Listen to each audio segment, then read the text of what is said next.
গতকাল নওশাদ সিদ্দিকীর বিরূপ মন্তব্যের পর শওকত মোল্লা মুখ খুললেন। শওকতকে তহব্বা সিদ্দিকীর পাগল বলে সম্বোধন, বললেন লঙ্কা বেটে রেখেছে শওকতের জন্য এলাকার মানুষ। অভিযোগ পাল্টা অভিযোগে জমে উঠেছে ভাঙড়ের রাজনীতি। ভাঙড় ১ নম্বর ব্লকের জাউলগাছি এলাকায় কর্মী সভায় উপস্থিত হয়ে নওশাদ সিদ্দিকী ক্যানিং পূর্বের বিধায়ক শওকত মোল্লার বিরুদ্ধে বিস্ফোরক অভিযোগ করেন। তিনি বলেন, শওকত মোল্লা দায়িত্বে আসার পর থেকেই ক্যানিংয়ে বোমা ও গুলি উদ্ধারের ঘটনা বাড়ছে, পাশাপাশি খুন ও হিংসার ঘটনা ঘটছে। তার দাবি, এলাকায় তার কর্মীদের দেখে দেখে বাড়িতে বোমা ঢুকিয়ে বন্দুক ঢুকে হিংসার রাজনীতি করছে শওকত মোল্লা। অন্যদিকে তহব্বা সিদ্দিকী বিস্ফোরক মন্তব্য করে বলেন, শওকত মোল্লাকে পাগলা কুকুরে কামড়েছে। ভাঙড় ক্যানিংয়ের মানুষ শওকত মোল্লার জন্য লঙ্কা বেটে রেখেছে। এছাড়াও তিনি আরো নানান মন্তব্য করেন। অন্যদিকে শওকত মোল্লা তহব্বা সিদ্দিকীর বিরুদ্ধে মুখ না খুললেও নওশাদ সিদ্দিকীর বিরুদ্ধে মুখ খুললেন।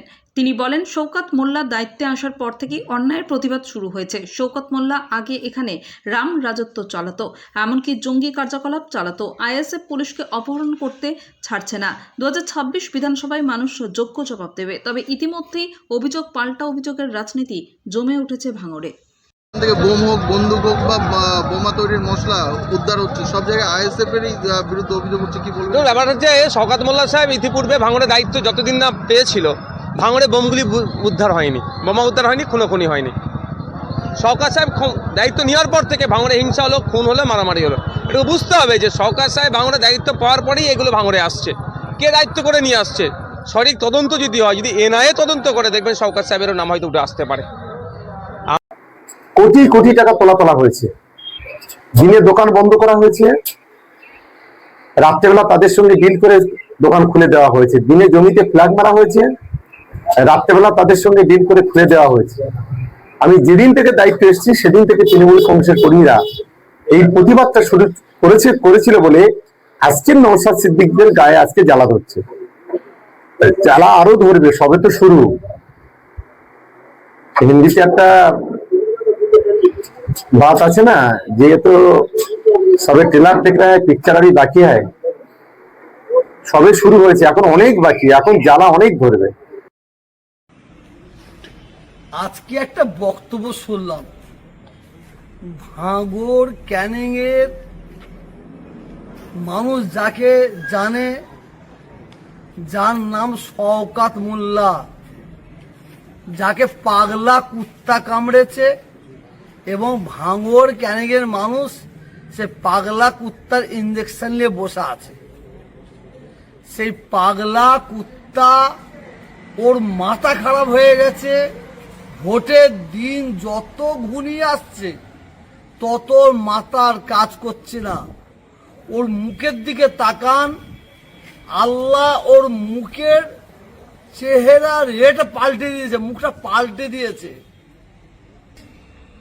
শওকত, আমার বাপের পরিচয় তুই জানিস, আমার চাচার পরিচয়, আমার চাচা জানদের পরিচয়, আমার দাদা জানের পরিচয় জানিস?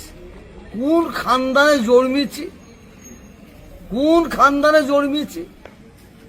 আমার চামড়াটা পরীক্ষা করে দেখ, আমার রক্তটা পরীক্ষা করে দেখ, আমার একটু হাড় নিয়ে পরীক্ষা করে দেখ, ইনশাআল্লাহ হালাল ছাড়া অন্য কিছু বেরোবে, এটা আমার বিশ্বাস।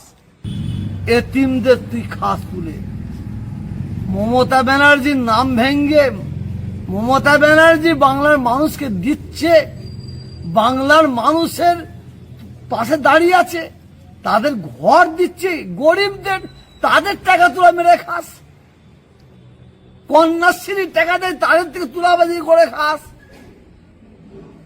বিদ্যাশ্রী বিধবাদের টাকা মেরে খাস, তোরা বড় বড় কথা বলিস। আবার ফুরফুরা শরীফ, ফুরফুরা শরীফ কত ভালোবাসে বাংলার মানুষকে। বলছি, বিশেষ করে ভাঙড় ক্যানিং এর মানুষকে বলছি, ও মুখে দাদা হুজুর বলছে, ও ভয়ঙ্কর দাদা হুজুরের দুশ্মন, 5 হুজুরকে ওরা দুশ্মন।